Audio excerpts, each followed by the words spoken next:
ఎంత ఘోరమయ్యా అంటే మహబూబాబాద్లో జాటోత్ రాజేష్ అనే పిల్లవాడి గొంతు బట్టి గట్టిగా పిసికాడు రఘుపతి రెడ్డి అనే ఒక పోలీస్ ఇన్స్పెక్టర్. నేను ఇలా డీజీపీ తెలంగాణ డిమాండ్ చేస్తున్నా, అయ్యా డీజీపీ గారు, మీరు పీపుల్ ఫ్రెండ్లీ పోలీసింగ్ అంటున్నారు కదా, ఈ పీపుల్ ఫ్రెండ్లీ పోలీసింగ్ ఏమో కానీ మీరు మా గొంతు బట్టి పిల్లలను చంపే ప్రయత్నం చేసిన రఘుపతి రెడ్డిని అర్జెంటుగా సస్పెండ్ చేయాల్సిందిగా డిమాండ్ చేస్తున్నా. అదేవిధంగా ఈరోజు మాసప్ ట్యాంక్ పాలిటెక్నిక్ కళాశాల ఎదురుగా భారత రాష్ట్ర సమితి విద్యార్థి విభాగం నాయకుడు గెల్లు శ్రీనివాస్ యాదవ్ను, తుంగబాలును, వీళ్ళందరినీ మరి పాలిటెక్నిక్ విద్యార్థులకు సంఘీభావం తెలపడం కోసం పోరాటం చేస్తుంటే వాళ్ళను కూడా అరెస్ట్ చేయడాన్ని మేము పూర్తిగా ఖండిస్తున్నాం. ఇలా తెలంగాణ ప్రజలు గుర్తుపెట్టుకోవాలి, ఈ ముఖ్యమంత్రి గారికి ఈ విద్యార్థుల భవిష్యత్తు మీద ఏమాత్రం కూడా శ్రద్ధ లేదు. ఆయనకు ఉన్న శ్రద్ధ అంతా కూడా డబ్బులు ఎట్లా సంపాదించుకోవడం. నిజానికి రేవంత్ రెడ్డి గారు మేధావులకే మేధావైన అపర మేధావి మీరు కేశవరావు అంకుల్ను పెట్టుకున్నారు. ఆ కేశవరావు అంకుల్ నిన్న ఈ పాలిటెక్నిక్ కాలేజ్ విద్యార్థులను పిలిపించి భయపెట్టిస్తాడా? ఒక తాతగా ఉండాల్సిన కేశవరావు గారు ఈ చిన్నారి బిడ్డలను, మనవల్ లాంటి వాళ్ళని, వాళ్ళందరినీ భయపెట్టించి ఇగో నడవదు, మీరందరూ కూడా పోవాలి, మా దగ్గర డబ్బులు లేవు, అందుకొరకు మేము తెలంగాణ స్కిల్ యూనివర్సిటీ పెడుతున్నాం, అందులో మీరు పోయి చదవాలని భయపెట్టిస్తున్నారు ఫ్యాకల్టీ మెంబర్లను, విద్యార్థులను. ఇదేనా మీరు చేయాల్సింది కేశవరావు గారు? మీ ముఖ్యమంత్రి గారు ఒక హెలికాప్టర్ ఉండగానే 111 కోట్లతో ఇంకొక హెలికాప్టర్ కొన్నాడు కదా, ఆ హెలికాప్టర్కి పెట్టిన డబ్బులన్నా ఈ పిల్లలకు పెడితే వాళ్ళు బాగుపడతారు కదా. మీరు ఒక్కొక్క పబ్లిక్ మీటింగ్ కేసీఆర్ గారిని, కేటీఆర్ గారిని, హరీష్ రావు గారిని తిట్టడం కోసం, బీఆర్ఎస్ పార్టీని తిట్టడం కోసం, బూతులు మాట్లాడడం కోసం, ఇక్కడ పిల్లలు ఉన్నారు కాబట్టి అవన్నీ నేను మాట్లాడలేను, ఆ బూతులు మాట్లాడడం కోసం ఒక్కొక్క మీటింగ్కు 10 కోట్ల నుంచి 15 కోట్లు పెట్టి గత 6 నెలలుగా మీరు మీటింగులు పెట్టి తిడుతున్నారు కదా. ఆ డబ్బులన్నీ ఈ రామంతపూర్ పాలిటెక్నిక్ కానీ, లేకపోతే మరి ఇంకో మాసప్ ట్యాంక్ పాలిటెక్నిక్ కానీ, లేకపోతే లెదర్ పాలిటెక్నిక్ కానీ, కృష్ణదేవరాయ పాలిటెక్నిక్ కానీ, 58 గవర్నమెంట్ పాలిటెక్నిక్ కానీ, లేకపోతే ఇంకా కొన్ని ప్రైవేటు పాలిటెక్నిక్ కానీ వాళ్ళందరికీ ఇస్తే పిల్లలు బాగుపడతారు కదా ముఖ్యమంత్రి గారు. మీరు ఇప్పుడు మంచిగా హాయిగా లండన్లో ఉన్నారు, దాని తర్వాత అమెరికా పోతారు, ఈ పిల్లలేమో రోడ్ల మీద కన్నీరు మున్నీరుగా వెలిపిస్తున్నారు. అసలు మిన్నసోటాలో జార్జ్ ఫ్లాయిడ్ను ఎట్లయితే గొంతు బిస్కి ఒక పోలీస్ ఆఫీసర్ చంపేసిండో ఆ విధంగా జాటోత్ రాజేష్ అనే పాలిటెక్నిక్ విద్యార్థిని చంపే ప్రయత్నం మీ ఆధీనంలో పనిచేస్తున్న పోలీసులు చేసిండ్రు. వాళ్ళ మీద తప్పనిసరిగా మీరు చర్యలు తీసుకోవాలి. ఇండియా స్కిల్ యూనివర్సిటీ మరి ఇట్లా చెప్తే కాదు కదా, ముందరనే దీనికి ప్లాన్ చేయాలంటే ఒక కుక్కను చంపే ముందు అది పిచ్చిదే అని చెప్పాలి. అందుకొరకే ముఖ్యమంత్రి గారు ఏమన్నారు, మొదటి నుంచి ముఖ్యమంత్రి గారు ఇంజనీరింగ్ మరియు టెక్నికల్ విద్య నామకే వాస్తే క్రిమినల్ వేస్ట్ ఆఫ్ టైం అని చెప్పింది ఈ ముఖ్యమంత్రి. అంటే ఇది కేవలం టైం వేస్ట్ వ్యవహారము, క్రిమినల్ వేస్ట్ ఆఫ్ టైం అంటే ఇంకా ఉల్టా చెప్పాలంటే క్రిమినల్ని తయారు చేసే విద్యలో అని చెప్తున్నాడు ఆయన ముఖ్యమంత్రి గారు.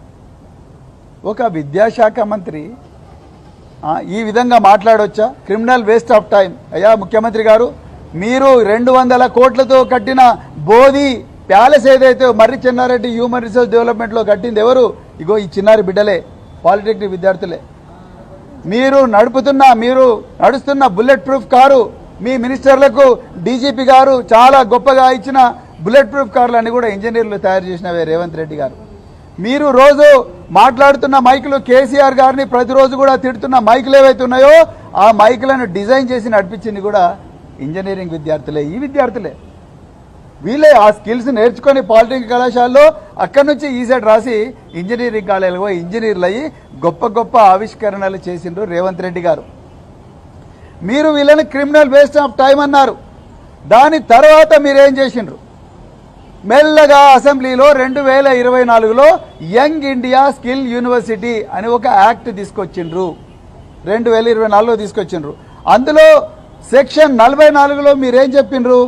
ఈ సిమిలర్ ఏవైతే టెక్నికల్ ఎడ్యుకేషన్లో ఏవైతే విద్యా సంస్థలు ఉన్నాయో, లేబర్ కానీ, లేకపోతే ఎంప్లాయ్మెంట్ కానీ, లేకపోతే టెక్నికల్ ఎడ్యుకేషన్ కానీ, ఇందులో ఉన్నవన్నీ కూడా జాగ్రత్తగా ప్లాన్ ప్రకారము మరి యంగ్ ఇండియా స్కిల్ యూనివర్సిటీకి తీసుకురావాలి అని చెప్పి దాంట్లో ఒక సెక్షన్ రాసిండ్రు.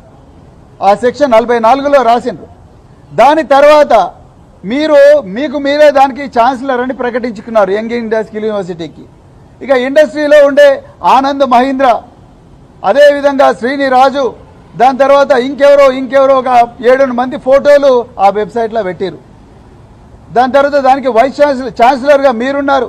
వైస్ ఛాన్సలర్గా సుబ్బారావు అని ఒక ఇండియన్ ఎకనామిక్ సర్వీస్ నుంచి వచ్చిన అధికారిని దాంట్లో పెట్టి ఇంకా మేము ఇక్కడ నుంచి స్కిల్లింగ్ చేస్తామని 5 రోజుల కోర్సు ఉంటుంది, 2 వారాల కోర్సు ఉంటుంది, 3 నెలల కోర్సు ఉంటుంది, అదేవిధంగా 6 నెలల కోర్సు ఉంటుంది. అంటే ఈ కంపెనీలకు హైదరాబాద్ చుట్టుపక్కల ఉండే కంపెనీలకు కానీ దేశంలో కానీ కంపెనీలకు కానీ ఎవరన్నా ఎంప్లాయీస్ కావాలంటే, లేబర్ కావాలంటే, స్కిల్డ్ లేబర్ కావాలంటే ఎవరైనా కూడా అక్కడికి పోయి స్కిల్లింగ్ చేసుకొని వాళ్ళు ఉద్యోగాలు తెచ్చుకోవచ్చు. అంటే ఇండైరెక్ట్గా చెప్పాలంటే కంపెనీలకు ట్రైనింగ్ చేసే పరిస్థితి లేదు. ఆ డబ్బులు ఎందుకు వేస్ట్ చేయడం, మనం స్కిల్ యూనివర్సిటీ నుంచే మన తరపున కంపెనీలు ఆ యూనివర్సిటీ ట్రైన్ చేస్తుంది కదా అని చెప్పి కంపెనీలకు సాయం చేయడం కోసం మీరు యంగ్ ఇండియా స్కిల్ యూనివర్సిటీ తీసుకొచ్చిండ్రు. నో ప్రాబ్లం, తీసుకురండి. మీరు పబ్లిక్ ప్రైవేట్ పార్ట్నర్షిప్ అన్నారు, తెచ్చుకోండి, నో ప్రాబ్లం. కానీ దాదాపు 70 సంవత్సరాల నుండి తెలంగాణ రాష్ట్రం మాత్రమే కాదు, మొత్తం దేశంలోనే 70 సంవత్సరాల నుండి స్వాతంత్రం రాకమునుపే ఈ పాలిటెక్నిక్ వ్యవస్థ అనేది ఈ దేశంలోకి వచ్చింది. 2వ ప్రపంచ యుద్ధం కాలం నాటి నుండే ఈ పాలిటెక్నిక్ అనేది ఈ దేశంలోకి వచ్చింది. పేద వర్గాలకు చెందిన పిల్లలు ఎంపీసీలు బైపీసీలు చేసి ఎంసెట్ కోచింగ్లకు లక్షల రూపాయలు తగలేసి ఐఐటీలలో ఎన్ఐటీలలో లేకపోతే ప్రతిష్టాత్మకమైన ఇంజనీరింగ్ కాలేజీలకు పోలేని పరిస్థితి ఉన్న బిడ్డలందరికీ కూడా ఇది ఒక గొప్ప వరప్రసాదనిగా మారింది.